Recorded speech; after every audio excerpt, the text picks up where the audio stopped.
कहा जाता है कि भस्मासुर नामक राक्षस ने कई वर्ष तक भगवान शिव की कड़ी तपस्या की थी। उसकी तपस्या से खुश होकर भगवान भोलेनाथ ने उसे दर्शन दिए और वरदान मांगने को कहा। भस्मासुर ने कहा कि ऐसा वरदान चाहिए जिस जीव के सिर पर वह हाथ रखेगा उसी समय भस्म हो जाएगा। भोलेनाथ भगवान ने भी उसे यह वरदान दे दिया और वरदान के पाने के बाद भस्मासुर घमंड से भर गया और उसने भगवान शिव को ही जलाने की तैयारी कर ली। इससे बचने के लिए भगवान शिव को रीमंड के देवढांक में स्थित एक गुफा में छिपना पड़ा। कई महीनों तक भगवान शिव को यहाँ रहना पड़ा। उधर भगवान विष्णु ने भगवान शिव को बचाने और भस्मासुर का खात्मा करने के लिए मोहिनी नामक एक सुंदर महिला का रूप धारण कर लिया।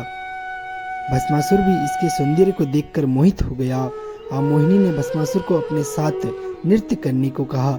भस्मासुर भी तैयार हो गया। वह मोहिनी के साथ नृत्य करने लगा।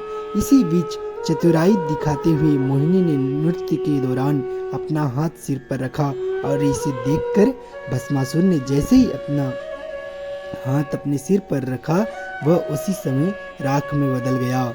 भस्मासुर का नाश होने के बाद सभी देवताओं डांक पहुँचे और भगवान शिव को यह से बाहर आने की प्रार्थना की, मगर भोलेनाथ एक गुफा में फंस गए और यहाँ से वह बाहर नहीं निकल पा रहे थे। वह एक गुप्त रास्ते से होते हुए इस पर्वत की चोटी पर शक्ति रूप में प्रकट हो गई और जब भगवान शिव यहाँ से जाने लगे तो यहाँ एक जोरदार धमाका हुआ, जिसके बाद शिवलिंग आकार की एक विशाल शिला बच गई। इसी शिवलिंग मानकर उसके बाद पूजा करने जाने लगा और इसके साथ ही दो बड़े चट्टानें जिन्होंने माँ पार्वती और भगवान गणेश के नाम से पूजा जाता है। मार्ग में पार्वती बाग नाम की जगह आती है। ऐसा माना जाता है कि सबसे दुर्लभ ब्रह्म कमल भी यहीं पाए जाते हैं।